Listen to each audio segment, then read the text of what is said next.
ನಮಸ್ಕಾರ. ಸೋನಿ 9 ನ್ಯೂಸ್ಗೆ ಸ್ವಾಗತ. ನಾನು ಪ್ರಭಾವತಿ. ಮೊದಲಿಗೆ ಮುಖ್ಯಾಂಶಗಳು. ಅಂಗಾರಿಕ ಚತುರ್ಥಿ ರೆಜೆಂತಲ್ಗೆ ಹರಿದು ಬಂದ ಲಕ್ಷಾವಧಿ ಭಕ್ತಾದಿಗಳು.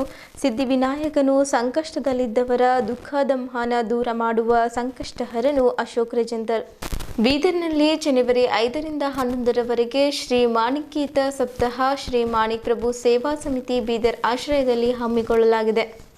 ಬಸವಣ್ಣನವರ ಹೆಸರಿನಲ್ಲಿ ಉದ್ಯಾನ. ಬಸವಪರ ಸಂಘಟನೆಗಳಿಂದ ಹರ್ಷ. ಅಧ್ಯಕ್ಷರಾದ ಜಯರಾಜ್ ಖಂಡ್ರೆ.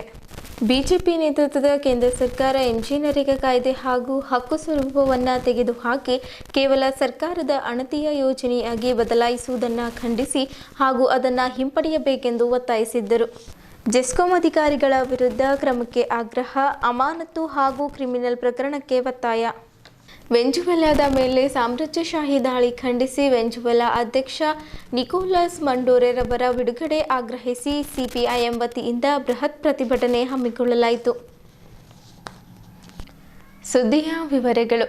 2026ನೇ ಸಾಲಿನಲ್ಲಿ 3 ಅಂಗಾರಿಕ ಚತುರ್ಥಿಗಳು ಬಂದಿವೆ. ಜನವರಿ 6ರಂದು ಈ ವರ್ಷದ ಮೊದಲನೇ ಅಂಗಾರಿಕ ಚತುರ್ಥಿ ಬಂದಿದ್ದು, ಮೇ 5 ಹಾಗೂ ಸೆಪ್ಟೆಂಬರ್ 29ರಂದು ಸಹ ಇನ್ನುಳಿದ 2 ಅಂಗಾರಿಕ ಚತುರ್ಥಿಗಳು ಬಂದಿವೆ.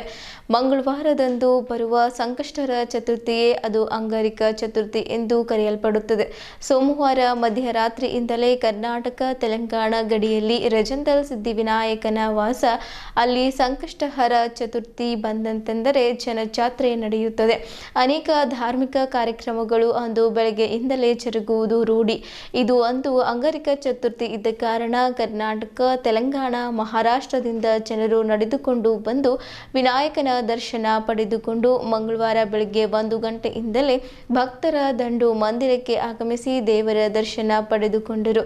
ಮಂಗಳವಾರ ಬೆಳಗಿನ ಜಾವ ಆರಂಭವಾದ ಭಕ್ತ ಸಮೂಹ ಅಂದು ತಡರಾತ್ರಿವರೆಗೂ ಆಗಮಿಸಿ ವಿಪರೀತ ಚಳಿಗೂ ಲೆಕ್ಕಿಸದೆ ತಂಡೋಪತಂಡವಾಗಿ ಬಂದು ದರ್ಶನ ಪಡೆದರು ಎಂದು ಟ್ರಸ್ಟ್ನ ಅಧ್ಯಕ್ಷರಾದ ಅಶೋಕ್ ರೆಜೆಂತಲ್ ಹೇಳಿದ್ದರು. ಹೆಸರೇ ಸೂಚಿಸುವಂತೆ ಸಿದ್ಧಿವಿನಾಯಕನು ಸಂಕಷ್ಟದಲ್ಲಿದ್ದವರ ದುಃಖದಮನ ದೂರ ಮಾಡುವ ಸಂಕಷ್ಟಹರನು. ತನ್ನ ಜೀವನದಲ್ಲಿರುವ ಕೊರಗನ್ನ ವಿನಾಯಕನ ಬಳಿ ಮನಸಾರೆ ಬಿಚ್ಚಿಟ್ಟಾಗ ಆತನು ಭಕ್ತನ ದುಃಖ ದೂರು ಮಾಡಿರುವುದರಿಂದಲೇ ಪ್ರತಿ ವರ್ಷ ಹುಂಡಿ ಪೆಟ್ಟಿಗೆ ಒಡೆದಾಗ ಅಪಾರ ಪ್ರಮಾಣದ ಧನಧಾನ್ಯ, ಆಭರಣ, ವಿಶೇಷವಾಗಿ ಬೆಳ್ಳಿ ತೊಟ್ಟಿಲುಗಳು ದೊರೆಯುತ್ತಿವೆ. ಇದರಿಂದ ಸಿದ್ಧಿವಿನಾಯಕನ ಪ್ರತಿ ವರ್ಷ ವ್ಯಾಪಕ ರೀತಿಯಲ್ಲಿ ಪ್ರಸಿದ್ಧನಾಗುತ್ತಲೇ ಸಾಗಿರುವನು. ಈ ಸಿದ್ಧಿವಿನಾಯಕ ದೇವಸ್ಥಾನ ಎಷ್ಟು ವ್ಯಾಪಕವಾಗಿ ಬೆಳೆಯಲು ಮತ್ತೊಂದು ಮುಖ್ಯ ಕಾರಣವೆಂದರೆ ಇದು ಮುಜರಾಯಿ ಇಲಾಖೆಯಿಂದ ದೂರ ಉಳಿದಿದ್ದು ಕಂಚಿಕಾಮಾಕ್ಷಿ ಪೀಠದಡಿ ಬರುವುದರಿಂದ ಮತ್ತಷ್ಟು ವಿಸ್ತಾರವಾಗಿ ಅಭಿವೃದ್ಧಿಗೊಳ್ಳಲು ಸಾಧ್ಯವಾಗುತ್ತಿದೆ. ಇದೆಲ್ಲಕ್ಕೂ ಮುಗಿಲಾಗಿ ಮತ್ತೊಂದು ರಹಸ್ಯವೆಂದರೆ ಶ್ರೀ ಸಿದ್ಧಿವಿನಾಯಕ ಟ್ರಸ್ಟ್ ಅಧ್ಯಕ್ಷ ಅಶೋಕ್ ರೆಜೆಂತಲ್ ಸೇರಿದಂತೆ ಟ್ರಸ್ಟ್ನ ಎಲ್ಲ ಪದಾಧಿಕಾರಿಗಳು ನಿಸ್ವಾರ್ಥದಿಂದ ಮಾಡುತ್ತಿರುವ ಸೇವೆಯಿಂದಲೇ ಇಂದು ಬೃಹತ್ ಪ್ರಮಾಣದ ಅಭಿವೃದ್ಧಿಯಾಗುತ್ತಿರುವುದು ಸತ್ಯದ ಸಂಗತಿ.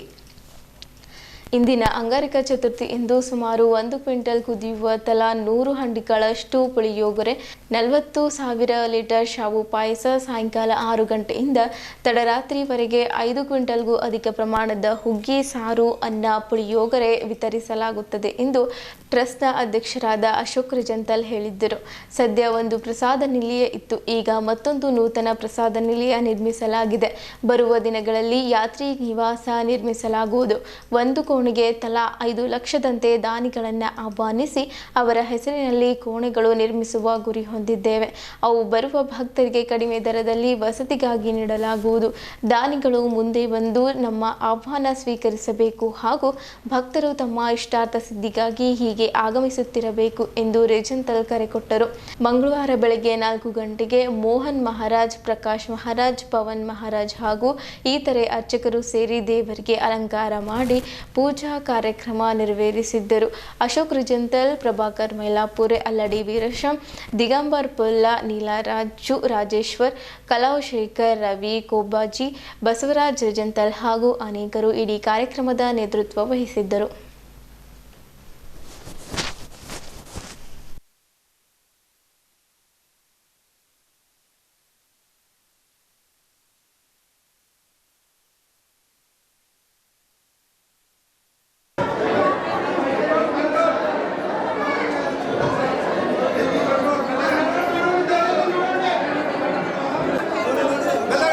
Vai!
ಸಿದ್ಧಿವಿನಾಯಕ ಸಂಕಷ್ಟಿ ಅಂಗಾರಿಕ ಸಂಕಷ್ಟಿ 2026ರಲ್ಲಿ 6 ಜನವರಿಗೆ ಬಂದಿದೆ. ಇದು ಸಂಕಷ್ಟಿ ಸಿದ್ಧಿವಿನಾಯಕದು ಪ್ರತಿ ತಿಂಗಳ ಆಚರಣೆ ಆಗುತ್ತದೆ. ಅದು ತಿಥಿಯ ಪ್ರಕಾರ ದಿನ ಬೇರೆ ಬೇರೆ ಬರ್ತದೆ. ಅಲ್ಲದೆ ಎಂದು ಮಂಗಳವಾರ ದಿನ ಸಂಕಷ್ಟಿ ಬರ್ತದೆ ಅಂದು ಅಂಗಾರಿಕ ಸಂಕಷ್ಟಿ ಎಂದು ಆಚರಿಸಲಾಗುತ್ತದೆ. ಇದು ಯಾಕೆ ಮಹತ್ವ ಅಂದರೆ ಇದು ತಾಯಿ ಮಗಂದ ದಿನ ಆಚರಿಸಲಾಗುತ್ತದೆ. ಅದರ ಸಲುವಾಗಿ ಮಂಗಳವಾರ ಬಂದರೆ ಅಂಗಾರಿಕ ಸಂಕಷ್ಟಿ ಎಂದು ಆಚರಣೆ ಪ್ರತಿಯೊಬ್ಬರು ಭಕ್ತಾದಿಗಳು ಮಾಡುತ್ತಾರೆ. ಇದು ಯಾಕೆ ಮಹತ್ವ ಅಂದರೆ ಇದು ಪವರ್ಫುಲ್ ದಿನ. ಯಾಕೆಂದರೆ ತಾಯಿ ಮತ್ತು ಮಗ ಇಬ್ಬರು ಕೂಡಿ ಬಂದಿದ್ದ ದಿನ. ಇದು ಕಲಿಯುಗದ ಎಲ್ಲ ಕಷ್ಟವನ್ನು ನಿವಾರಣೆ ಮಾಡುವ ದೇವರು ಸಿದ್ಧಿವಿನಾಯಕ ಭವಾನಿ ಮಾತಾ. ಇವರಿಬ್ಬರು ಇರುವ ಸಲುವಾಗಿ ಈ ದಿನ ಮುಖ್ಯವಾದ ದಿನ. ಈ ದಿನದಲ್ಲಿ ಯಾರು ಭಕ್ತಾದಿಗಳು ಮನಪೂರ್ವಕವಾಗಿ ಅವರ ಕಷ್ಟಗಳನ್ನು ಬೇಡಿಕೆ ಮಾಡಿಕೊಳ್ಳುತ್ತಾರೆ ಅವರಿಗೆ 100% ದೇವರು ಅವರ ಸಂಕಟ ನಿವಾರಣೆ ಮಾಡುತ್ತಾನೆ ಸಿದ್ಧಿವಿನಾಯಕ. ಅದೇ ರೀತಿ ಈ ಅಂಗಾರಿಕದಲ್ಲಿ 1 ಲಕ್ಷಕ್ಕಿಂತ ಹೆಚ್ಚು ಜನ ಭಕ್ತಾದಿಗಳು ಬರ್ತಾರೆ. ಬೀದರ್ನಿಂದ ಮತ್ತು ಈ ಕಡೆ ಆಂಧ್ರದಿಂದ ಮತ್ತು ಮಹಾರಾಷ್ಟ್ರದಿಂದ ತೆಲಂಗಾಣದಿಂದ ಎಲ್ಲರೂ ಬೀದರ್ನಿಂದ ರಾತ್ರಿ 10ರಿಂದ ಮುಂಜಾನೆ 6ವರೆಗೆ ಎಲ್ಲರೂ ನಡಿಗೆಯಿಂದ ಬೀದರ್ನಿಂದ ಗುಡಿಯವರೆಗೂ ಸಾಲಾಗಿ ಭಕ್ತಾದಿಗಳು ಬಂದಿದ್ದಾರೆ. ಅಲ್ಲದೆ ಈ ದಿನ ಕನಿಷ್ಠ 1 ಲಕ್ಷ ಮೇಲೆ ಬರ್ತಾರೆ. ಮತ್ತು ಇಲ್ಲಿನ ವ್ಯವಸ್ಥೆಯನ್ನು ಸುಗಮವಾಗಿ ಮಾಡಿಕೊಂಡು ಎಲ್ಲರ ದರ್ಶನ ಮಾಡಿಸುತ್ತೇವೆ. ಅಲ್ಲದೆ ಪ್ರಸಾದವನ್ನು ವಿತರಣೆ ಮಾಡುತ್ತೇವೆ ಮುಂಜಾನೆ 6ರಿಂದ ರಾತ್ರಿ 11ವರೆಗೆ. ಮತ್ತು ದಾರಿಯಲ್ಲಿ ಎಲ್ಲ ಸಿದ್ಧಿವಿನಾಯಕ ಭಕ್ತರು ಬರುವ ದಾರಿಯಲ್ಲಿ ಭಕ್ತಾದಿಗಳಿಗೆಲ್ಲೇ ಪ್ರಸಾದವನ್ನು ವಿತರಣೆ ಮಾಡಿದ ಸಲುವಾಗಿ ಅವರಿಗೆ ನಾನು ಸಿದ್ಧಿವಿನಾಯಕದ ಅಧ್ಯಕ್ಷನಾಗಿದ್ದು ನಮ್ಮ ಟ್ರಸ್ಟಿ ವತಿಯಿಂದ ಅವರಿಗೆ ಧನ್ಯವಾದವನ್ನು ಕೋರುತ್ತೇನೆ. ಇದು ಸಿದ್ಧಿವಿನಾಯಕದು ಉದ್ಭವ ಗಣಪತಿ ಇದೆ. ಇದು ಯಾರು ಕೂಡಿಸಿದಲ್ಲ. ಅದು ಅಲ್ಲದೆ ಇದು ಸೌತ್ ಫೇಸ್ ಆಗಿ ಉದ್ಭವ ಆಗಿದೆ. ಇದು ಪ್ರತಿದಿನ ದೊಡ್ಡದಾಗುತ್ತಾ ಇದೆ. ಇದು ಬಹಳ ಮಹತ್ವವಾದ ಸಿದ್ಧಿವಿನಾಯಕ ದೇವಾಲಯ. ಮತ್ತು ಇದರದ್ದು ವಿವರಣೆ ಎಷ್ಟು ಮಾಡಿದ್ರೂ ಕಡಿಮೆ ಇದೆ. ಇಷ್ಟು ಹೇಳಿ ನಾನು ಮುಗಿಸ್ತೇನೆ. ಸಂಕಷ್ಟ ಚತುರ್ಥಿ ಅದರಲ್ಲಿ ಏನು ಅಂತಂದರೆ ಅಂಗಾರಿಕ ಮಂಗಳವಾರ ಸಂಕಷ್ಟ ಚತುರ್ಥಿ ಬಂದಿಂದ ಕಡೆಯಿಂದ ಸುಮಾರು ಜನ ಲಕ್ಷಾಂತರ ಜನ ಭಕ್ತಾದಿಗಳು ಈ ರಿಜನ್ತಲ್ಲಿ ಬಂದು ಸಿದ್ಧಿವಿನಾಯಕನ ದರ್ಶನ ಪಡೆದುಕೊಂಡು ಅವ್ರದ್ದೇ ಆದಂಥ ಒಂದು ಸಂಕಷ್ಟಗಳು ಪರಿವಾರದಿರ್ಬೋದು, ಯಾವುದೇ ಒಂದು ವ್ಯವಹಾರದಿರ್ಬೋದು, ಯಾವುದೇ ಒಂದು ಸಂಕಷ್ಟ ಆರೋಗ್ಯದಿರ್ಬೋದು, ಇಲ್ಲಿ ಬಂದು ಸಿದ್ಧಿವಿನಾಯಕನ ದರ್ಶನ ತೊಗೊಂಡಿದ್ರೆ ಅವರ ಸಂಕಷ್ಟ ದೂರ ಆಗುತ್ತೆ ಅಂತ ಒಂದು ನಂಬಿಕೆ ಇದೆ. ಆ ನಂಬಿಕೆ ಎಲ್ಲರದು ಸಂಕಷ್ಟ ದೂರ ಆಗಲಿ ಎಂದು ನಾನು ಆ ಭಗವಂತ ಸಿದ್ಧಿವಿನಾಯಕನಲ್ಲಿ ನಿಮ್ಮ ಮಾಧ್ಯಮದ ಮುಖಾಂತರ ಕೇಳಿಕೊಳ್ಳುತ್ತೇನೆ. ಮತ್ತು ಪ್ರತಿ ತಿಂಗಳು ಏನು ಸಿದ್ಧಿವಿನಾಯಕ ದೇವಸ್ಥಾನದಲ್ಲಿ ಸಂಕಷ್ಟ ಚತುರ್ಥಿಯನ್ನು ಆಚರಣೆ ಮಾಡ್ತಾರೆ. ಎಲ್ಲ ಟ್ರಸ್ಟ್ ವತಿಯಿಂದ ಈ ರಿಜಂತಲ್ದು ದೇವಸ್ಥಾನದ ಟ್ರಸ್ಟ್ ಇದೆ, ಅಶೋಕ್ ಧುರಿ ಅವರು ಅಧ್ಯಕ್ಷರಾಗಿದ್ದಾರೆ. ಆ ಟ್ರಸ್ಟ್ದು ಭಾಳ ಒಳ್ಳೆಯ ರೀತಿಯಿಂದ ಅಚ್ಚುಕಟ್ಟ ವ್ಯವಸ್ಥೆ ಮಾಡ್ತಾರೆ. ಆ ವ್ಯವಸ್ಥೆಯಿಂದ ಏನು ಅಂತಂದರೆ ಸುಮಾರು ಜನ ಭಕ್ತಾದಿಗಳು, ಲಕ್ಷಾಂತರ ಭಕ್ತಾದಿಗಳು, ಪೋಲಾಧುರಿನೂ ಇದ್ದಾರೆ, ದಿಗಂಬರ್ ಪೋಲಾ ಅವರು ಇದ್ದಾರೆ, ಮತ್ತು ಜೈರಾಬಾದ್ದವರು ಇದ್ದಾರೆ. ಈ ಎಲ್ಲ ಒಂದು ಟ್ರಸ್ಟ್ ವತಿಯಿಂದ ಏನು ಆಯೋಜನೆ ಮಾಡ್ತಾರೆ ಕಾರ್ಯಕ್ರಮ ಭಾಳ ಒಳ್ಳೆಯ ರೀತಿಯಿಂದ ಆಯೋಜನೆ ಮಾಡ್ತಾರೆ. ಯಾರ್ಯಾವ ಭಕ್ತಾದಿಗಳಿಗೆ ಪ್ರಸಾದದಾಗಲಿ ವ್ಯವಸ್ಥೆ, ಮತ್ತು ಪಾರ್ಕಿಂಗ್ ವ್ಯವಸ್ಥೆ ಆಗಲಿ, ದರ್ಶನದ ವ್ಯವಸ್ಥೆ ಆಗಲಿ ಸುಮಾರು ಚೆನ್ನಾಗಿ ಮಾಡ್ತಾಯಿದ್ದಾರೆ. ಮತ್ತು ಭಕ್ತಾದಿಗಳು ಆರಾಮಿಂದ ಬಂದು ದರ್ಶನ ಪಡೆದುಕೊಂಡು ಪ್ರಸಾದ ಸ್ವೀಕಾರ ಮಾಡಿಕೊಂಡು ಇಲ್ಲಿಂದ ಹೋಗಬೇಕೆಂದು ತಮ್ಮಲ್ಲಿ ಕಳಕಳಿಯ ವಿನಂತಿ ಮಾಡಿಕೊಳ್ಳುತ್ತೇನೆ. ಬೀದರ್ನಲ್ಲಿ ಜನವರಿ 5ರಿಂದ 11ರವರೆಗೆ ಶ್ರೀ ಮಾಣಿಕ್ಯೇತ ಸಪ್ತಾಹ ಶ್ರೀ ಮಾಣಿಕ್ ಪ್ರಭು ಸೇವಾ ಸಮಿತಿ ಬೀದರ್ ಆಶ್ರಯದಲ್ಲಿ ಜನವರಿ 5ರಿಂದ 11, 2026ರವರೆಗೆ ನಗರದ ಸಾಯಿ ಪುಷ್ಪಾಂಜಲಿ ಫಂಕ್ಷನ್ ಹಾಲ್ನಲ್ಲಿ ಶ್ರೀ ಮಾಣಿಕ್ಯೇತ ಸಪ್ತಾಹವನ್ನು ಆಯೋಜಿಸಲಾಗಿದೆ. ಬೆಳಗ್ಗೆ ಮಹಾಮಂತ್ರ ಜಪ, ಶ್ರೀ ಮಾಣಿಕ್ ಪ್ರಭು ಗಾದಿ ಪೂಜೆ ಹಾಗೂ ಅನ್ನದಾನ ಕಾರ್ಯಕ್ರಮಗಳು ಶ್ರೀ ಮಾಣಿಕ್ ಪ್ರಭು ದೇವಸ್ಥಾನದಲ್ಲಿ ನಡೆಯಲಿವೆ. ಸಂಜೆ ಸತ್ರದಲ್ಲಿ ಶ್ರೀ ಜ್ಞಾನರಾಜ ಮಾಣಿಕ್ ಪ್ರಭು ಮಹಾರಾಜರಿಂದ ಗೀತಾ ಪ್ರವಚನ ನಡೆಯಲಿದೆ. ಹೆಚ್ಚಿನ ಸಂಖ್ಯೆಯಲ್ಲಿ ಸದ್ಭಕ್ತರು ಭಾಗವಹಿಸುವಂತೆ ಸಮಿತಿಯ ಅಧ್ಯಕ್ಷ ಬಾಬುರಾವ್ ಕುಲಕರ್ಣಿ ಹಾಗೂ ಸದಸ್ಯರು ಮನವಿ ಮಾಡಿದ್ದರು. ಈ ಸಂದರ್ಭದಲ್ಲಿ ಪೌರಾಡಳಿತ ಸಚಿವ ರಹೀಂ ಖಾನ್ ಅವರು ಕಾರ್ಯಕ್ರಮದಲ್ಲಿ ಭಾಗವಹಿಸಿ ಮಾಣಿಕ್ ಪ್ರಭು ಅವರ ದರ್ಶನ ಪಡೆದರು. ಅವರಿಗೆ ಶಾಲು ಹೊದಿಸಿ ಹೂಮಾಲೆ ಹಾಕಿ ಸನ್ಮಾನಿಸಿದ್ದರು. ಸಚಿವರು ಅನ್ನದಾನ ಕಾರ್ಯಕ್ರಮಕ್ಕೆ ಚಾಲನೆ ನೀಡಿದ್ದರು. ಖುದ್ದಾಗಿ ಬಂದಂತಹ ಭಕ್ತಾದಿಗಳಿಗೆ ಸಿಹಿ ವಿತರಿಸಿದ್ದರು. ಇದೇ ವೇಳೆ ಮಹಾನಗರ ಪಾಲಿಕೆಯ ಅಧ್ಯಕ್ಷರಾದ ಎಂಡಿ ಗೌಸ್ ಸೇರಿದಂತೆ ಹಲವು ಗಣ್ಯರು, ಮುಖಂಡರು, ಮಹಿಳೆಯರು, ಮಕ್ಕಳು ಸೇರಿದಂತೆ ಇತರರು ಇದ್ದರು.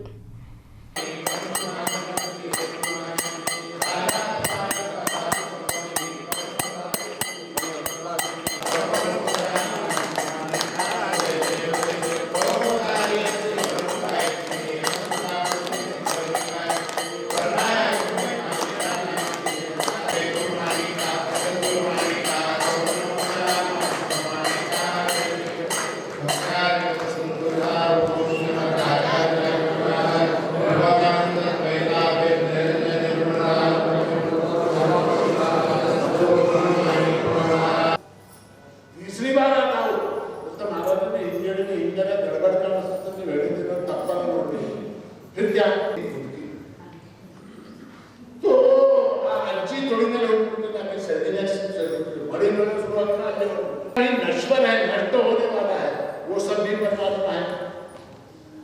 जो अशुभ है, जो अमंगल है, जो दसाब असंख्येनो जल्दी धारितवा अगर जगत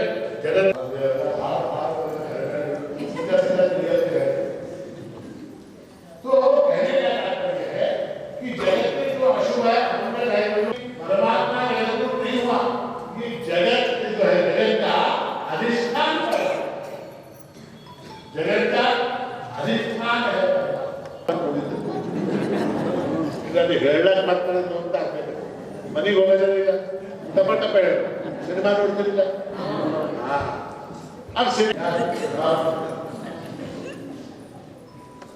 ಅವನಿಗೆ ಅಂತ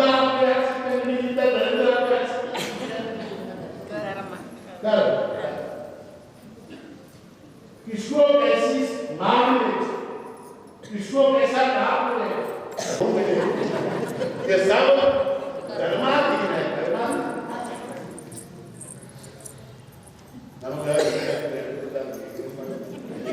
ಮೂರು ದಿನ ನಿಮ್ಮ ಮಾಡ್ಕೊಂಡ ಇಂಥ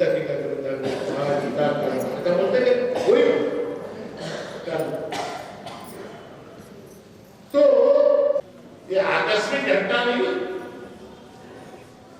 सृष्टि जो है कोई आकस्मिक घटना नहीं, इट इज एन इंसिडेंट। ये कर्मों का, अगर परमात्मा कर्म का कारण नहीं है तो कर्म का कारण क्या है? कर्म का कारण क्या है? तो ऐसा है कि कर्म जो है वो अनादि है। ब्रह्म, ईश्वर, जीव और उनके कर्म ये अनादि है। इनका कोई प्रारंभ का बिंदु नहीं खोजा जा सकता। अनादि काल से चले आ कर्म, अनादि अनंत प्रवाह है कर्मों का। और उन कर्मों के कारण, उन कर्मों का फल भोगने के लिए एक शरीर प्राप्त होता है। आपने पुण्य अधिक किए इसलिए स्वर्गलोक की निर्मिति हुई। जगत का कारण ईश्वर नहीं है, तुम्हारा कर्म है। तुमने पुण्य किया इसलिए स्वर्ग आदि 7 लोकों की उत्पत्ति हुई। भू भुवः सुवः महः जनः तपः सत्यम, 7 लोगों की उत्पत्ति हुई। किसके लिए? तुम्हारे पुण्यों के कारण। और तुमने पाप किए इसलिए पाताल आदि 7 अधोलोकों की उत्पत्ति हुई, नरकादि लोकों की उत्पत्ति हुई। तो इनकी उत्पत्ति का कारण कौन? तुम स्वयं, तुम्हारा कर्म। पिछले जन्म में तुमने अमुक कर्म किया, उसका फल क्या, उसका फल आज तुम यहां बैठकर भगवत गीता सुन रहे हो। पुण्येन पुण्यम नयति पापेन पापम उभाभ्यामेव मनुष्य लोकम, ऐसी प्रश्नोपनिषद की श्रुति है। पुण्य करने से पुण्य लोकों की प्राप्ति होती है, पाप करने से पाप लोकों की प्राप्ति होती है। और जिस समय पुण्य और पाप दोनों बराबर हो जाते हैं, उभाभ्यामेव मनुष्य लोकम, उस समय मनुष्य लोक की प्राप्ति होती है।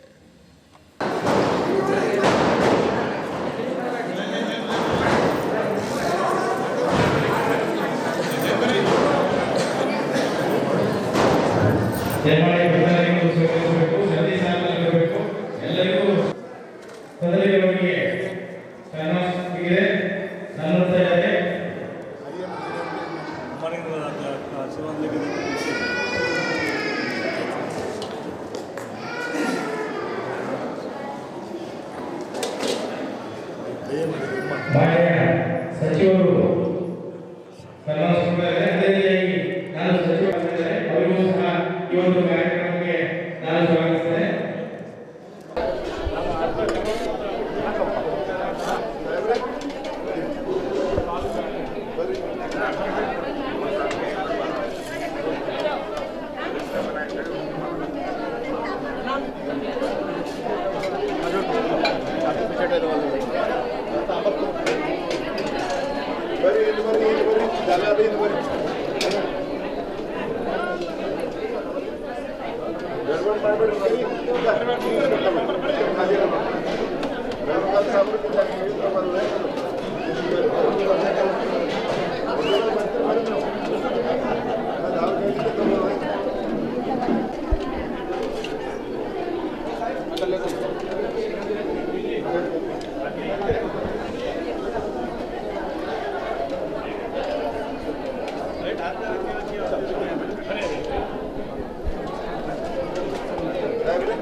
ಬೀದರ್ನಲ್ಲಿ ಒಂದು ಐತಿಹಾಸಿಕ ಕಾರ್ಯಕ್ರಮ ಇದೆ.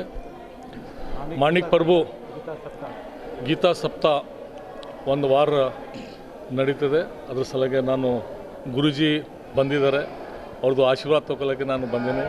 ಸುಮಾರು ದಿವಸದಿಂದ ನಾನು ಆಶೀರ್ವಾದ ತಗೋಬೇಕಂತ ಇಷ್ಟ ಇತ್ತು. ಮತ್ತು ಇವತ್ತು ಒಂದು ಒಳ್ಳೆ ರೀತಿಯಿಂದ ಈ ಕಾರ್ಯಕ್ರಮ, ಈ ಪ್ರೋಗ್ರಾಮ್ ಮಾಡ್ಲತ್ತಾರೆ.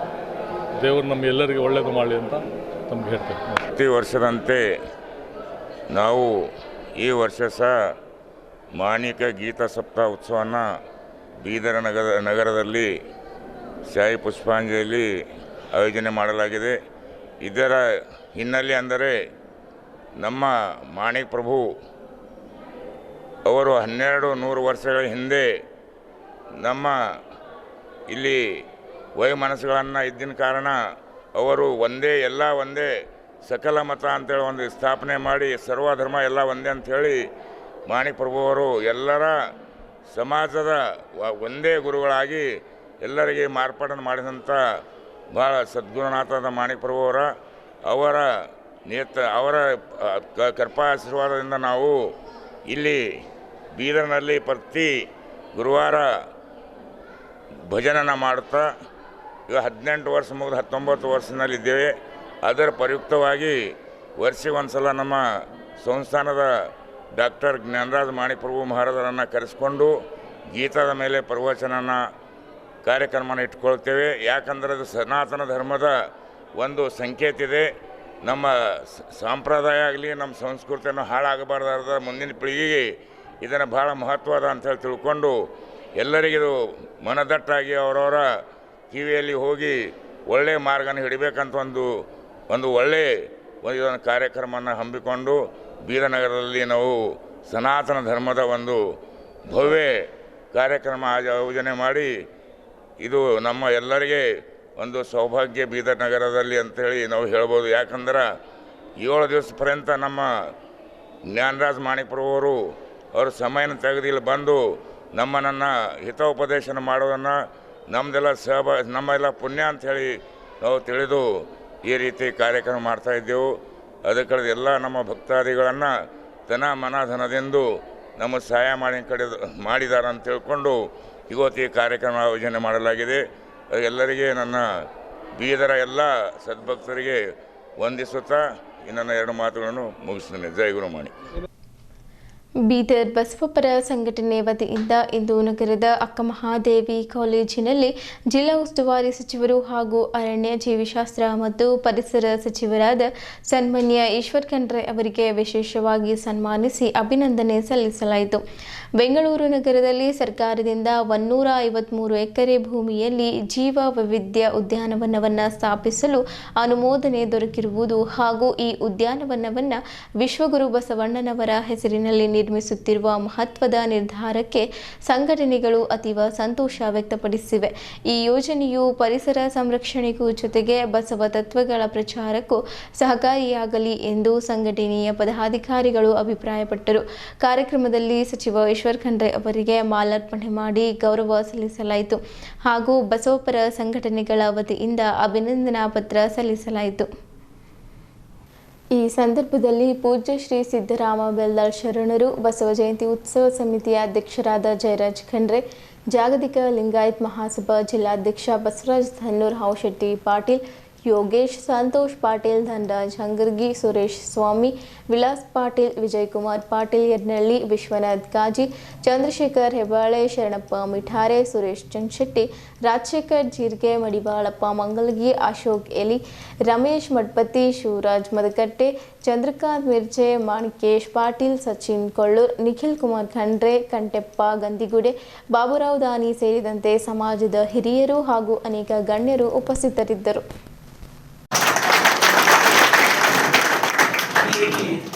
ನಮ್ಮೆಲ್ಲರ ಅಣ್ಣನವರಾಗಿರ್ತಕ್ಕಂಥ ಮಳ್ಳಪ್ಪ ಮಂಗಲಿಗೆ ಅಣ್ಣನವರಿಗೂ ಕೂಡ ಸ್ವಾಗತ ಸುಸ್ವಾಗತವನ್ನು.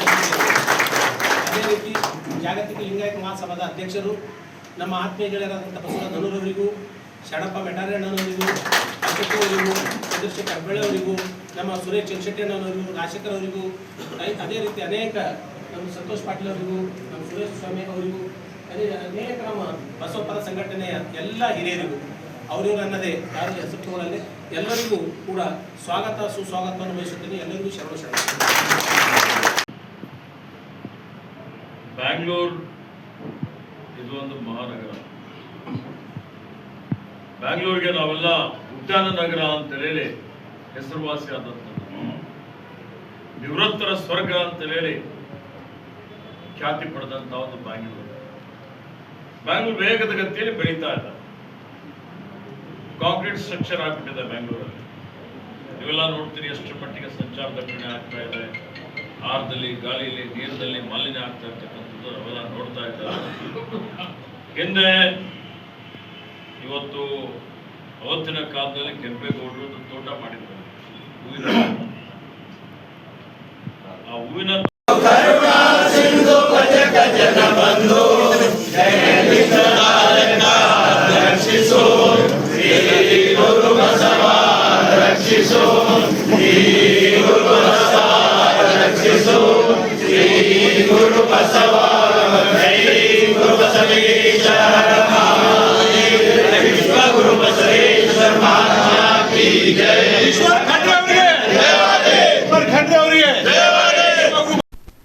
ಕರ್ನಾಟಕ ಕೃಷಿ ಮತ್ತು ಗ್ರಾಮೀಣ ಕಾರ್ಮಿಕರ ಸಂಘ ಹಾಗೂ ಕರ್ನಾಟಕ ಪ್ರಾಂತ್ಯ ಕೃಷಿ ಕೂಲಿಕಾರರ ಸಂಘ ಬೀದರ್ ವತಿಯಿಂದ ಇಂದು ನಗರದ ಅಂಬೇಡ್ಕರ್ ವೃತ್ತದಲ್ಲಿ ಬೃಹತ್ ಪ್ರತಿಭಟನೆ ಹಮ್ಮಿಕೊಳ್ಳಲಾಗಿತ್ತು.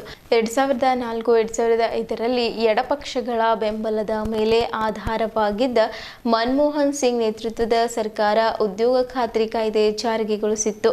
ಈ ಕಾಯ್ದೆಯನ್ನು ಗ್ರಾಮೀಣ ಭಾಗದ ಕೃಷಿ ಕೂಲಿಕಾರರು, ಬಡ ರೈತರು ಹಾಗೂ ಇನ್ನಿತರ ಗ್ರಾಮೀಣ ದುಡಿಮೆಗಾರರಲ್ಲಿ 30% ಜನರು ತಮ್ಮ ಜೀವನೋಪಾಯಕ್ಕಾಗಿ ಅವಲಂಬಿಸಿದ್ದರು. ಆದರೆ ಈಗ 2025ರಲ್ಲಿ ಬಿಜೆಪಿ ನೇತೃತ್ವದ ಕೇಂದ್ರ ಸರ್ಕಾರ ಎಂಜಿ ನರೇಗಾ ಕಾಯ್ದೆ ಹಾಗೂ ಹಕ್ಕು ಸ್ವರೂಪವನ್ನು ತೆಗೆದುಹಾಕಿ ಕೇವಲ ಸರ್ಕಾರದ ಅಣತಿಯಂತೆ ಯೋಜನೆಗಾಗಿ ದೇಶಕ್ಕಾಗಿ ವಿಕಸಿತ ಭಾರತ, ರೋಜ್ಗಾರ್ ಮತ್ತು ಅಜಿತ್ ಮಿಷನ್, ಗ್ರಾಮೀಣ ಖಾತರಿ ಮತ್ತು ವಿಬಿ ಗ್ರಾಮದ ಜೆ ಕಾಯ್ದೆಯನ್ನು ಜಾರಿಗೊಳಿಸಿದೆ.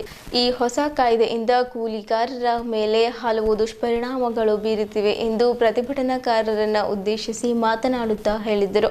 ಈ ಮನವಿ ಪತ್ರವನ್ನು ಜಿಲ್ಲಾಧಿಕಾರಿಗಳ ಮುಖಾಂತರ ಮಾನ್ಯ ಪ್ರಧಾನಮಂತ್ರಿ ಅವರಿಗೆ ಮನವಿ ಪತ್ರ ಸಲ್ಲಿಸಿದ್ದರು. ಅಧ್ಯಕ್ಷರಾದ ಇಸಾಮುದ್ದೀನ್ ಮಿರಾಸಾಬ್ ಅವರು ಮಾತನಾಡುತ್ತಾ, ಕೇಂದ್ರ ಸರ್ಕಾರ 60%, ರಾಜ್ಯ ಸರ್ಕಾರ 40%ರಷ್ಟು ಮೊತ್ತವನ್ನು ಖರ್ಚು ಮಾಡಬೇಕೆಂಬ ಅಂಶಗಳಿಂದ ಕೂಲಿಕಾರರಿಗೆ ಕೇಂದ್ರ ಸರ್ಕಾರವು ರಾಜ್ಯ ಸರ್ಕಾರವು ಹಣ ನೀಡಿಲ್ಲವೆಂದು, ರಾಜ್ಯ ಸರ್ಕಾರವು ಕೇಂದ್ರ ಸರ್ಕಾರವು ಹಣ ಕೊಟ್ಟಿಲ್ಲವೆಂದು ಹೇಳುವ ಮೂಲಕ ಕೂಲಿ ಕಾರ್ಮಿಕರನ್ನು ಕೂಲಿಯಿಂದ ವಂಚಿತರಾಗಿ ಮಾಡುತ್ತದೆ. ಎಂಜಿ ನರೇಗಾ ಕಾಯ್ದೆಯಲ್ಲಿ ಯಂತ್ರಗಳನ್ನು ಬಳಸಬಾರದು, ಮಾನವ ದಿನಗಳ ಮೂಲಕ ಉದ್ಯೋಗ ಸೃಷ್ಟಿಸಲು ಕಾನೂನು ಇತ್ತು. ಈಗ ಈ ಹೊಸ ಕಾಯ್ದೆಯಲ್ಲಿ ಯಂತ್ರಗಳನ್ನು ಬಳಸಿ ಗುತ್ತಿಗೆದಾರರಿಗೆ ಅನುಕೂಲ ಮಾಡಿಕೊಡುವ ಅಂಶಗಳನ್ನು ಒಳಗೊಂಡಿದೆ. ಆದ್ದರಿಂದ ಕೂಲಿಕಾರರಿಗೆ ಕೂಲಿ ದಿನಗಳು ಸಿಗದಂತೆ ಆಗುತ್ತದೆ, ಗುತ್ತಿಗೆದಾರರಿಗೆ ಅನುಕೂಲವಾಗುತ್ತದೆ ಎಂದು ಮಾತನಾಡುತ್ತಾ ಹೇಳಿದರು. ಆರ್.ಪಿ. ರಾಜು ಅವರು ಮಾತನಾಡುತ್ತಾ, ಕೇಂದ್ರ ಸರ್ಕಾರದ ಅನುಮೋದನೆ ಪಡೆದು ಈ ಉದ್ಯೋಗ ಯೋಜನೆಯಲ್ಲಿ ಕೆಲಸ ಕೊಡಬೇಕೆಂಬ ನಿಯಮಗಳು ಹಾಗೂ ಕೇಂದ್ರ ಸರ್ಕಾರ ಅಧಿಸೂಚಿತ ರಾಜ್ಯ ಮತ್ತು ಜಿಲ್ಲೆಗಳಲ್ಲಿ ಮಾತ್ರವೇ ಉದ್ಯೋಗ ಖಾತರಿ ಜಾರಿ ಎಂಬ ಅಂಶಗಳು ಕೂಲಿಕಾರರ ಹಕ್ಕನ್ನು ಕಸಿದುಕೊಳ್ಳಲಿದೆ.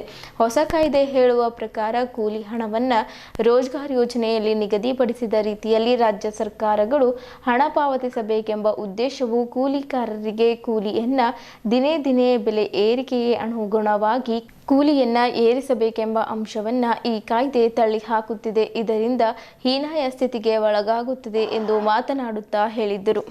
ಈ ಸಂದರ್ಭದಲ್ಲಿ ಜಿಲ್ಲಾಧ್ಯಕ್ಷರು ಸೈಯದ್ ಇಸಾಮುದ್ದೀನ್, ಜಿಲ್ಲಾ ಕಾರ್ಯದರ್ಶಿ ಅಂಬುಬಾಯಿ ಮಾಳ್ಗೆ, ಸಹ ಕಾರ್ಯದರ್ಶಿ ದೇವಾನಂದ್ ಗಾಯಕ್ವಾಡ್, ತಾಲೂಕಾಧ್ಯಕ್ಷರು ಹುಮ್ನಾಬಾದ್ ಸೂರ್ಯಕಾಂತ್, ಕಾರ್ಯದರ್ಶಿ ಕಂಟೆಪ್ಪ, ಸಹ ಕಾರ್ಯದರ್ಶಿ ತುಕಾರಾಮ್, ತಾಲೂಕಾಧ್ಯಕ್ಷರು ಚುಡ್ಗುಪ್ಪ ಶ್ರೀಮಂತ್, ಕಾರ್ಯದರ್ಶಿ ಶ್ರೀಮನ್, ಸಹ ಕಾರ್ಯದರ್ಶಿ ಬಸವರಾಜ್, ತಾಲೂಕಾಧ್ಯಕ್ಷರು ಔರಾದ್ ಭಜರಂಗ್, ಕಾರ್ಯದರ್ಶಿ ಸಂಗ್ರಾಮ್, ಸಹ ಕಾರ್ಯದರ್ಶಿ ಬಸವರಾಜ್, ಜಿಲ್ಲಾ ಸಮಿತಿ ಸದಸ್ಯರು ಕೃಷ್ಣ, ಹುಸೇನ್, ಗಣಪತಿ, ರಾಜ್ಕುಮಾರ್ ಸ್ವಾಮಿ, ಪ್ರಕಾಶ್, ಕಾಶಿಬಾಯಿ ಹುಣಸಗೇರ, ಸಿದ್ರಾಮ್ ಡಾಂಗೆ, ಶಶಿಕಲಾ ಶಂಕರ್, ಲಖನ್ ಮಹಾರಾಜ್, ಪ್ರಭು ಸಂತೋಷ್ಕರ್ ಸೇರಿದಂತೆ ಇತರರು ಉಪಸ್ಥಿತರಿದ್ದರು.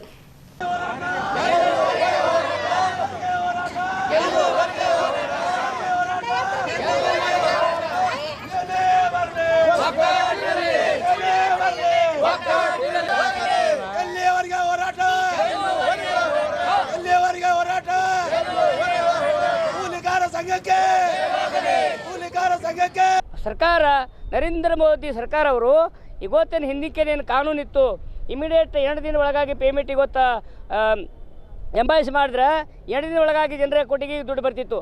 ಇವತ್ತು ತಿಂಗಳ ಗಣತಿ, ಇವತ್ತು 6 ತಿಂಗಳು 2 ತಿಂಗಳಾದ್ರೆ ಇವತ್ತು ಪೇಮೆಂಟ್ ಮಾಡ್ತಾಯಿಲ್ಲ. ಇವತ್ತು ಮಟೀರಿಯಲ್ ಬಜೆಟ್ ಅಂತ ಮಾಡ್ತಾ ಇದ್ದಾರೆ, ಅದನ್ನು ಕೂಡ 6-7 ತಿಂಗಳೈತಿ ಗೊತ್ತು ಕೆಲಸ ಮಾಡೋಕ್ತಾರಿಲ್ಲ. ಯಾರು ಜನರ ಅಭಿವೃದ್ಧಿ ಮಾಡ್ತಾರೆ, ಯಾರು ಊರಿಗೆ ಅಭಿವೃದ್ಧಿ ಮಾಡಬೇಕು, ಜನ ಹಳ್ಳಿಗೆ ಹೋಗಬಾರ್ದು, ಯಾವ ಹಳ್ಳಿ ಬಿಟ್ಟು ಬೇರೆ ಊರಿಗೆ ಹೋಗಬಾರ್ದು ಅಂತ ಹೇಳಿ ಏನಂತಂದ್ರೆ ಇದೇನು ಕಾನೂನು ಇತ್ತು, ಇದನ್ನು ಬೇರೆ ಹೊಸ ಕಾನೂನು ತೆಗೆಯೋದಕ್ಕೆ ನಾವು ವಿರೋಧ ಮಾಡುತ್ತೇವೆ. ನಾವು ಹಳಿ ಕಾನೂನು ಏನದ ಅದೇ ಇರಬೇಕಂತ ಹೇಳಿ ಮತ್ತು ನಮ್ಮ ಜನರಿಗೆ ಇಡೀ ನಮ್ಮ ಬೀದರ್ ಜಿಲ್ಲಾ ಕರ್ನಾಟಕ ತುಂಬ ಎಲ್ಲ ಏನಂದರೆ ಇವತ್ತು ಕೆಲಸ ಕೇಳಿದ ಕೂಡಲೇ ಕೆಲಸ ಕೊಡ್ತಿದ್ರು, ಅದನ್ನು ತೆಗೆದುಹಾಕಿ ನಾವು ಮನಸ್ಸು ಬಂದಾಗೆ ಕೆಲಸ ಕೊಡಬೇಕಂತ ಏನು ಮಾಡ್ತಾ ಇದ್ದಾರೆ, ನಾವು ಅದನ್ನು ಖಂಡಿಸುತ್ತೇವೆ. ಹಾಗಾಗಿ ನಮ್ಮ ಬೀದರ್ ಜಿಲ್ಲೆಯಲ್ಲಿ ಎಷ್ಟು ಜನ ಇದ್ದಾರೋ, ಯಾರು ಕೆಲಸ ಬೇಡ್ತಾರೋ, ಈಗಂತೂ ರೈತರಲ್ಲಿ ಏನು ಕೆಲಸ ಇಲ್ಲ. ಇವತ್ತು ರೈತರ ಭೂಮಿ ಹಾಳಾಗಿದೆ, ಇವತ್ತು ರೈತರಲ್ಲಿ ಏನು ಬೆಳೆದಿಲ್ಲ. ಅಂಥದ್ದೇನಂತಂದರೆ ಗೊತ್ತಾ, ನಮ್ಮ ರೈತರಿಗೆ ಅನುಕೂಲ ಆಗೋಂಥ ಕೆಲಸ ಹೊಲದಲ್ಲಿ ಇರಲಿ, ಸದಿ ಕಳೆದು ಇರಲಿ, ಕಟಾವು ಮಾಡೋದಿರಲಿ, ರೈತರ ಹೊಲದಾಗ ರೈತರಿಗೂ ಅನುಕೂಲ ಆಗಲಿ. ನಮ್ಮ ದೇಶದ ರೈತರ ಮನೆಯಲ್ಲಿ ಹೊಲದಲ್ಲಿ ಕೆಲಸ ಅನ್ನ ಬೆಳೆದ್ರೆ ನಾವೆಲ್ಲ ಉಳ್ಳಕ್ಕೆ ಸಾಧ್ಯ ಇರ್ತದ. ಇಲ್ಲಿ ರೋಡಲ್ಲಿ ಹೊಡ್ಕೊಂಡು ತಿನ್ನೋಕ್ಕಾಗಲ್ಲ, ನಮ್ಗೆ ಇಲ್ಲಿ ಬಿಲ್ಡಿಂಗ್ ತಿನ್ನೋಕ್ಕಾಗಲ್ಲ. ಯಾವ ರೀತಿ ಜನರ ರೊಕ್ಕ ಕೊಳ್ಳೆ ಹೊಡ್ಕೋಬೇಕು ಅದಕ್ಕೆ ಏನಪ್ಪ ಅಂದ್ರೆ ಕಾನೂನು ತಂದಾರ. ಇದು ಬೇರೆ ಕಾನೂನಲ್ಲ. ಈ ಜಯರಾಮ್ ಜಿನೇ ಇರಲಿ, ಬೇರೆ ಯಾವುದೇ ಜಿನೇ ಇರಲಿ, ಖರೆ ಗರೀಬ್ ಜನರದ ರೊಕ್ಕ ಹ್ಯಾಂಗೆ ಕಸ್ಕೋಬೇಕು, ಅವ್ರ ರೊಕ್ಕನ ಕೊಳ್ಳೆ ಹೊಡ್ಕೊಂಡು ತಿನ್ನಬೇಕೆಂಬ ಒಂದೇ ರೀತಿಯಲ್ಲಿ ಇವತ್ತು ಏನಪ್ಪ ಅಂದ್ರೆ ನರೇಂದ್ರ ಮೋದಿ ಸರ್ಕಾರ ಮಾಡ್ತಾಯಿದೆ. ಇದಕ್ಕೆ ನಾವು ಏನಪ್ಪ ಅಂದ್ರೆ ವಿರೋಧ ಮಾಡ್ತಾಯಿದ್ದೀವಿ. ನಾವು ಕೂಲಿಕಾರ ಸಂಘದವರು, ನಾವು ಕೂಲಿ ಕೆಲಸ ಮಾಡಿ ನಾವು ಬದುಕೋರು. ನಮಗೇನಪ್ಪ ಅಂದ್ರೆ ಕಲ್ಲೊಂಡಿಕೆ ಮಾಡಿ ಬದುಕಲಿಕ್ಕೆ ನಮಗೆ ಬರಲ್ಲ. ಅದಕ್ಕಾಗಿ ಏನಪ್ಪ ಅಂದ್ರೆ ಇವರು ನರೇಂದ್ರ ಮೋದಿಯವರು ಏನು ಮಾಡಬೇಕಪ್ಪ ಅಂತಂದ್ರೆ ಪೈಲೇ ಏನು ಕಾನೂನಿತ್ತು, ಹೆಸರು ಏನೋ ಇಕ್ಕಿರಿ, ಖರೆ ಕಾನೂನನ್ನು ಅದೇ ರೀತಿ ಜಾರಿ ತರ್ರಿ. ನಮಗೆ ಉದ್ಯೋಗ ಖಾತ್ರಿ ಯೋಜನೆಯನ್ನು ಅದೇ ಜಾರಿ ತಂದು ಜನರಿಗೆ ಏನಪ್ಪ ಅಂದ್ರೆ ಮೋಸ ಮಾಡಲಾರ್ದ, ಅವ್ರ ರೊಕ್ಕವನ್ನು ಕಸ್ಕೊಳ್ಳಾರ್ದ ಅವ್ರಿಗೆ ಏನು ಸಿಗಬೇಕೋ ಅದೇ ರೀತಿಲಿಂದ ಕೊಡ್ರಿ.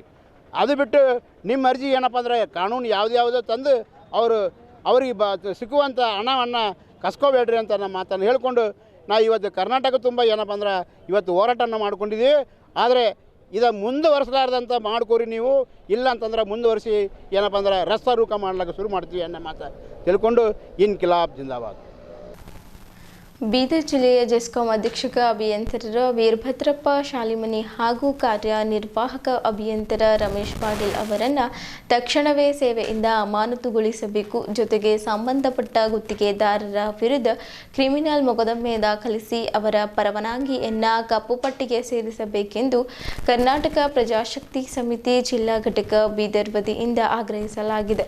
ಖಾಸಗಿ ಲೇಔಟ್ ಮಾಲೀಕರು ವಿದ್ಯುತ್ ಕಂಬ ಹಾಗೂ ಟಿಸಿ ಅಳವಡಿಕೆ ಚಲನ್ ಮುಖಾಂತರ ಹಣ ಪಾವತಿಸಿದ್ದರೂ ಖಾಸಗಿ ಕಂಬಗಳನ್ನು ಅಳವಡಿಸದೆ ಸರ್ಕಾರಿ ಜೆಸ್ಕಾಂ ಕಂಬಗಳು ಮತ್ತು ಟಿಸಿಗಳನ್ನು ದುರುಪಯೋಗಪಡಿಸಿಕೊಂಡು ಸರ್ಕಾರದ ಕೋಟ್ಯಾಂತರ ರೂಪಾಯಿ ಹಣವನ್ನು ಲೂಟಿ ಮಾಡಲಾಗುತ್ತಿದೆ ಎಂದು ಸಂಘಟನೆ ಆರೋಪಿಸಿದೆ. ಈ ಪ್ರಕರಣದಲ್ಲಿ ಸಂಬಂಧಪಟ್ಟ ಅಧಿಕಾರಿಗಳು ಹಾಗೂ ಗುತ್ತಿಗೆದಾರರು ಶಾಮೀಲಾಗಿರುವ ಶಂಕೆ ವ್ಯಕ್ತವಾಗಿದೆ. ಈ ಕುರಿತು ಈಗಾಗಲೇ ಆಗಸ್ಟ್ 7, 2025 ಹಾಗೂ ನವೆಂಬರ್ 7, 2025ರಂದು ಸಂಬಂಧಪಟ್ಟ ಉನ್ನತ ಅಧಿಕಾರಿಗಳೊಂದಿಗೆ ಮನವಿ ಸಲ್ಲಿಸಿದ್ದರೂ ಯಾವುದೇ ಕ್ರಮ ಕೈಗೊಳ್ಳಲಾಗಿಲ್ಲ ಎಂದು ಸಮಿತಿ ಅಸಮಾಧಾನ ವ್ಯಕ್ತಪಡಿಸಿದೆ. ಭಾಲ್ಕಿ ತಾಲೂಕಿನ ಈರಮ್ಮ ಮುದ್ದ ಬಡಾವಣೆ ಡೋಣ್ಗಾಪುರ್ ರಸ್ತೆಯ ಲೇಔಟ್, ಬೀದರ್ನ ಆದಿತ್ಯ ನೌಬಾದೆ ಲೇಔಟ್, ಮಹಾಲಕ್ಷ್ಮಿ ಲೇಔಟ್ ಸೇರಿದಂತೆ ಹಲವು ಖಾಸಗಿ ಲೇಔಟ್ಗಳಲ್ಲಿ ಸರ್ಕಾರಿ ಕಂಬಗಳನ್ನು ಅಳವಡಿಸಿರುವ ಉದಾಹರಣೆಗಳನ್ನು ಸಂಘಟನೆ ಉಲ್ಲೇಖಿಸಿದೆ. ವಿಶೇಷವಾಗಿ ಭಾಲ್ಕಿ ತಾಲೂಕಿನಲ್ಲಿ ಹೆಚ್ಚಿನ ಪ್ರಮಾಣದಲ್ಲಿ ಸರ್ಕಾರಿ ಕಂಬಗಳ ದುರ್ಬಳಕೆ ನಡೆದಿದೆ ಎಂದು ಆರೋಪಿಸಲಾಗಿದೆ. ಈ ಹಿನ್ನೆಲೆಯಲ್ಲಿ ವಿಶೇಷ ತನಿಖಾ ತಂಡ ರಚಿಸಿ ಸಮಗ್ರ ಪರಿಶೀಲನೆ ನಡೆಸಿ ಸಂಬಂಧಪಟ್ಟ ಅಧಿಕಾರಿಗಳು ಹಾಗೂ ಗುತ್ತಿಗೆದಾರರ ವಿರುದ್ಧ ಕಠಿಣ ಕಾನೂನು ಕ್ರಮ ಕೈಗೊಳ್ಳಬೇಕೆಂದು ಸಂಘಟನೆ ಒತ್ತಾಯಿಸಿದೆ. ಒಂದು ವಾರದೊಳಗೆ ಕ್ರಮ ಕೈಗೊಳ್ಳದಿದ್ದರೆ ಬೀದರ್ನಿಂದ ಕಾಲ್ನಡಿಗೆ ಜಾಥಾ ಮೂಲಕ ಜಿಲ್ಲಾ ಉಸ್ತುವಾರಿ ಸಚಿವರ ನಿವಾಸದ ಮುಂದೆ ಸಾಂಕೇತಿಕ ಧರಣಿ ಸತ್ಯಾಗ್ರಹ ನಡೆಸಲಾಗುವುದೆಂದು ಎಚ್ಚರಿಕೆ ನೀಡಲಾಗಿದೆ.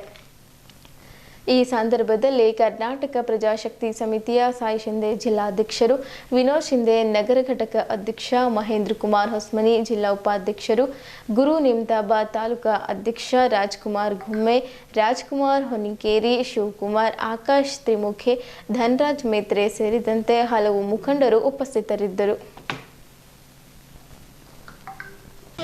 ಹೋರಾಟ ನ್ಯಾಯಕ್ಕಾಗಿ ಹೋರಾಟ. ಭ್ರಷ್ಟಾಧಿಕಾರಿಗೆ ಹೇಳಿ ಧಿಕ್ಕಾರ, ಭ್ರಷ್ಟಾಧಿಕಾರಿಗೆ ಹೇಳಿ ಧಿಕ್ಕಾರ. ಜೆಸ್ಕಾಂನ ಭ್ರಷ್ಟಾಧಿಕಾರಿಗಳಿಗೆ ಹೇಳಿ ಧಿಕ್ಕಾರ, ಜೆಸ್ಕಾಂ ಭ್ರಷ್ಟಾಧಿಕಾರಿಗಳಿಗೆ ಹೇಳಿ ಧಿಕ್ಕಾರ. ಬೇಕೇ ಬೇಕು, ಬೇಕೇ ಬೇಕು, ಬೇಕೇ ಬೇಕು, ಯಾತಕ್ಕಾಗಿ ಹೋರಾಟ. ಕರ್ನಾಟಕ ಪ್ರಜಾಶಕ್ತಿ ಸಮಿತಿ, ದಲಿತ ಸಂಘರ್ಷ ಸಮಿತಿ, ಭೀಮ್ ಆರ್ಮಿ ವಿವಿಧ ಸಂಘಟನೆಗಳಿಂದ ಇವತ್ತೇನು ಸಾಂಕೇತಿಕ ಧರಣ ಏನು ಜೆಸ್ಕಾಂ ಕಚೇರಿ ಮುಂದೆ ಏನು ಹಮ್ಮಿಕೊಂಡಿದ್ದೆವು. ಕಾರಣ ಏನು ಬೀದರ್ ಜಿಲ್ಲೆಯಾದಂಥ ಏನು ಪ್ರೈವೇಟ್ ಲೇಔಟ್ಗಳದಾಗ, ಖಾಸಗಿ ಲೇಔಟ್ಗಳದಾಗ ಏನು ಜೆಸ್ಕಾಂ ಕಂಬಗಳು ಏನು ಅಳವಡಿಸ್ಯಾರ, ಇದಕ್ಕೆ ಸರ್ಕಾರದ ದುಡ್ಡು ಕೋಟ್ಯಾಂತರ ರೂಪಾಯಿ ಏನು ಲೂಟಿ ಹೊಡೆದಾರ ಈ ಅಧಿಕಾರಿಗಳು, ಗುತ್ತಿಗೆದಾರರು ಸೇರ್ಕೊಂಡು. ಇದಕ್ಕೆ ನಾವು ಖಂಡಿಸ್ತೇವೆ. ಈ ಹೋರಾಟ ನಮಗೆ ಈ ಹೋರಾಟ ಇಲ್ಲೇ ಮುಗಿಯಲ್ಲ, ಹಂತವಾಗಿ ನಡೀತದ. ಒಂದು ವಾರದಾಗ ಒಂದು ವೇಳೆ ಇವ್ರ ಮೇಲೆ ಕಾನೂನು ಕ್ರಮ ಕೈಗೊಂಡು ಅಮಾನತಾಗಲಿಲ್ಲ ಅಂದ್ರೆ, ಗುತ್ತಿಗೆದಾರರ ಮೇಲೆ ಕೇಸ್ ದಾಖಲಾಗಲಿಲ್ಲ ಅಂದ್ರೆ ಬೀದರ್ದಿಂದ ಕಾಲ್ನಡಿಗೆ ಜಾಥಾ ಮುಖಾಂತರ ಭಾಲ್ಕಿ ಇನ್ಚಾರ್ಜ್ ಮಿನಿಸ್ಟರ್ ನಮ್ಮದು ಉಸ್ತುವಾರಿ ಸಚಿವರು ಈಶ್ವರ್ ಖಂಡ್ರೆ ಸಾಹೇಬ್ರ ಮನೆ ಮುಂದೆ ಸಾಂಕೇತಿಕ ಧರಣ ಹಾಕಬೇಕಾಯ್ತದ ಅಂಥೇಳಿ ಈ ಸಂದರ್ಭದಲ್ಲಿ ನಾನು ಒಂದು ಧರಣಿ ಹಮ್ಮಿಕೊಂಡಿದ್ದೆವು. ಸುಮಾರು ಒಂದು ವರ್ಷದಿಂದ ಬೆಂಗಳೂರು, ಗುಲ್ಬರ್ಗ, ಬೀದರ್ ಎಲ್ಲ ಕಡೆ ಮನವಿ ಕೊಟ್ಟು ಅವ್ರಿಗೆ ಫಾಲೋಅಪ್ ಮಾಡಿ ಭಾಳಷ್ಟು ನಮಗೆ ಬೇಸರ ಆಗಿ ಲಾಸ್ಟ್ ಟೈಮಿಗೆ ಇದೊಂದು ಮೂಮೆಂಟ್ ಮಾಡಿದೆವು. ಆ ಗುತ್ತೇದಾರಗಳು ಮತ್ತು ಈ ಆಫೀಸರ್ಗಳು ಕುಂತು ಪಾರ್ಟ್ನರ್ಶಿಪ್ ಒಂದು ಬಿಸ್ನೆಸ್ ಮಾಡ್ಯಾರ. ಅದು ಕೆಲಸ ಮಾತ್ರ ಒಂದು ಬಿಸ್ನೆಸ್ ಮಾಡ್ಕೊಂಡು ದುಡ್ಡು ಹೊಡೆಯೋಂಥ ಕೆಲಸ ಮಾಡ್ಯಾರ. ಅದು ಕೂಡಲೇ ತನಿಖೆ ಆಗಬೇಕು. ತನಿಖೆ ಮಾಡಿ ಅವ್ರು ಯಾರ್ಯಾರು ಗುತ್ತೇದಾರಗಳು ಭ್ರಷ್ಟ ಮಾಡ್ಯಾರ ಅವ್ರದ್ದೆಲ್ಲ ಪ್ರವಣಿಕೆ ರದ್ದು ಮಾಡಿ ಅವ್ರಿಗೆ ಜೈಲಿಗೆ ಹಾಕಬೇಕು. ಈ ಇದ್ದಂಥ ಅಧಿಕಾರಿಗಳಿಗೆ ಅಮಾನತು ಮಾಡಿ ತನಿಖೆ ಮಾಡಬೇಕು. ಸೂಕ್ತ ತನಿಖೆ ಮಾಡಿ ಅವ್ರು ಏನು ಮಾಡ್ಯಾರ, ಅದು ಎಷ್ಟು ದುಡ್ಡು ಹಗರಣೆ ಮಾಡ್ಯಾರ ಅಷ್ಟು ದುಡ್ಡು ಸರ್ಕಾರಕ್ಕೆ ಪುನಃ ಅವರು ವಾಪಸ್ ಕಟ್ಟಬೇಕಂತೇಳಿ ನಮ್ಮದು ಕರ್ನಾಟಕ ಪ್ರದೇಶ ಶಕ್ತಿ ಸಮಿತಿ ವತಿಯಿಂದ ಒಂದು ಆಹಾರ. ಬೀದರ್ ನಗರದ ಅಂಬೇಡ್ಕರ್ ವೃತ್ತದಲ್ಲಿ ಭಾರತ್ ಕಮ್ಯುನಿಸ್ಟ್ ಪಕ್ಷ ಮಾರ್ಕ್ಸ್ವಾದ ಜಿಲ್ಲಾ ಸಂಘಟನಾ ಸಮಿತಿ ಬೀದರ್ ವತಿಯಿಂದ ವೆಂಜುವೆಲಾದ ಮೇಲೆ ಸಾಮ್ರಾಜ್ಯಶಾಹಿ ದಾಳಿ ಖಂಡಿಸಿ ವೆಂಜುವೆಲಾ ಅಧ್ಯಕ್ಷ ನಿಕೋಲಸ್ ಮಂಡೋರ್ ಅವರ ಬಿಡುಗಡೆ ಆಗ್ರಹಿಸಿ ಸಿಪಿಐಎಂ ವತಿಯಿಂದ ಬೃಹತ್ ಪ್ರತಿಭಟನೆ ಹಮ್ಮಿಕೊಳ್ಳಲಾಯಿತು. ಈ ಪ್ರತಿಭಟನೆಯನ್ನು ಜಿಲ್ಲಾ ಕಾರ್ಯದರ್ಶಿ ಅಬೂಬಾಯ್ ಮಾಳ್ಗೆ ಅವರ ನೇತೃತ್ವದಲ್ಲಿ ಬೀದರ್ ಸಂಸದರ ಮುಖಾಂತರ ಪ್ರಧಾನಮಂತ್ರಿ ನರೇಂದ್ರ ಮೋದಿ ಅವರಿಗೆ ಮನವಿ ಪತ್ರ ಸಲ್ಲಿಸಲಾಯಿತು. ಪ್ರತಿಭಟನಾಕಾರರನ್ನು ಉದ್ದೇಶಿಸಿ ಮಾತನಾಡುತ್ತಾ ಅಮೆರಿಕದ ಅಧ್ಯಕ್ಷರಾದ ಡೊನಾಲ್ಡ್ ಟ್ರಂಪ್ ಅವರ ರಾತ್ರೋರಾತ್ರಿ ಬಾಂಬ್ ದಾಳಿ ಮಾಡಿ ಅವರ ಬೆಡ್ರೂಮ್ಗೆ ನುಗ್ಗಿ ಪತಿ ಮತ್ತು ಪತ್ನಿಗೆ ಬಂಧಿಸಿದ್ದಕ್ಕೆ ಸಿಪಿಐಎಂ ಪಕ್ಷ ತೀವ್ರವಾಗಿ ಖಂಡಿಸುತ್ತದೆ ಎಂದು ಮಾತನಾಡುತ್ತಾ ಹೇಳಿದರು. ಈ ಸಂದರ್ಭದಲ್ಲಿ ಆರ್ಪಿ ರಾಜಾ ಸೇರಿದಂತೆ ಸಿಪಿಐಎಂ ಪಕ್ಷದ ಕಾರ್ಯಕರ್ತರು ಇದ್ದರು.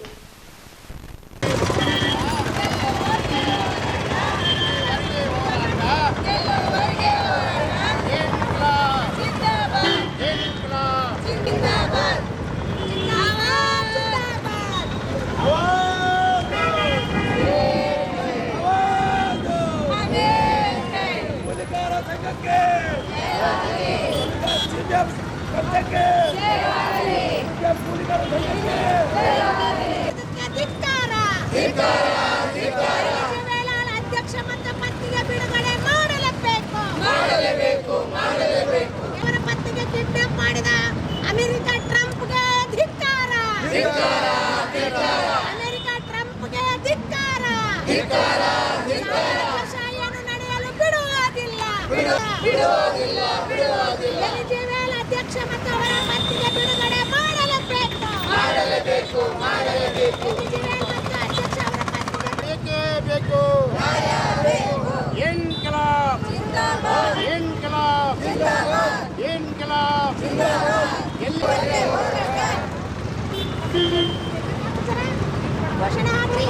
ನಿಕೋಲಸ್ ಮಂಡೋರ್ ಅವರನ್ನು ಬಿಡುಗಡೆ ಮಾಡಲೇಬೇಕು. ಈ ಅಮೆರಿಕದ ಅಧ್ಯಕ್ಷರಾದಂತಹ ಟ್ರಂಪ್ ಅವ್ರು ಏನಂತಂದ್ರೆ ರಾತೋರಾತು ಬಾಂಬ್ ದಾಳಿ ಮಾಡಿ ಅವರ ಬೆಡ್ರೂಮಿಗೆ ನುಗ್ಗಿ ಅವರಿಬ್ಬರ ಗಂಡ ಹೆಂಡತಿಗೆ ಏನಂತಂದ್ರೆ ಪತಿ ಮತ್ತು ಪತ್ನಿಗೆ ಕಿಡ್ನಾಪ್ ಮಾಡಿದ್ದದು ಇದು ನಮ್ಮ ಸಿಪಿಐಎಂ ಪಕ್ಷ ತೀವ್ರವಾಗಿ ಖಂಡಿಸುತ್ತದೆ. ಈ ಕೂಡಲೇ ಪತಿ ಮತ್ತು ಪತ್ನಿಗೆ ಬಿಡುಗಡೆ ಮಾಡಲೇಬೇಕು.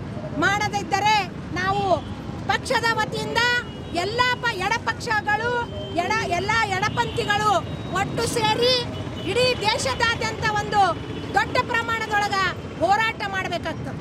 ಇವತ್ತ ಬಾಂಬ್ ದಾಳಿ ಕೋರರಾದಂಥ ಅಮೆರಿಕ ಟ್ರಂಪ್ ಅವರೇ ನಿಮಗೆ ಸಿಪಿಐಎಂನ ಎಚ್ಚರಿಕೆ ಕೊಡ್ತಾ ಇದ್ದೀವಿ ನಾವು. ನೀವು ಇವತ್ತ ಏನು ಮಾಡಿರಿ? ಇದು ಅಂಜುಬುರುಕ ಕೆಲಸ ಮಾಡ್ತಾ ಇದ್ದೀರಿ. ನೀವು ಯಾಕೆ ಆ ಕೆಲಸ ಮಾಡ್ತಾ ಇದ್ದೀರಿ? ತೈಲ ಕಂಪನಿಗಳ ದೇಶಗಳಾದಂಥವ್ರ ಮೇಲೆ ಯಾಕೆ ದಾಳಿ ಮಾಡ್ತಾ ಇದ್ದೀರಿ? ನೀವು ದಾಳಿ ಮಾಡಬೇಕಾದ್ರೆ ಎದುರ ಮುಖಾಮುಖಿಯಾಗಿ ಮಾಡ್ರಿ. ಅಂಜುಬುರುಕರಂಗ ಯಾರು ಇಲ್ಲದಾಗ ಬಾಂಬ್ಗಳನ್ನು ಹಾಕಿ ದೇಶ ತುಂಬ ಅಲ್ಲಿ ಬಾಂಬ್ಗಳು ಹಾಕಿ ನೀವು ಅವ್ರ ಬೆಡ್ರೂಮಿಗೆ ನುಗ್ಗಂತ ನಿಮಗೆ ಎಷ್ಟು ಧೈರ್ಯ? ಇದನ್ನು ನಾವು ಸಿಪಿಐಎಂ ಪಕ್ಷದ ವತಿಯಿಂದ ತೀವ್ರವಾಗಿ ಖಂಡಿಸುತ್ತೇವೆ. ಇಲ್ಲಿಯವರೆಗೂ ಸುದ್ದಿ ಕೊಟ್ಟಿದ್ದು ನಾನು ಪ್ರಭಾವತಿ. ಮುಂದಿನ ಸುದ್ದಿಯೊಂದಿಗೆ ಮತ್ತೆ ಭೇಟಿಯಾಗೋಣ. ವಂದನೆಗಳು.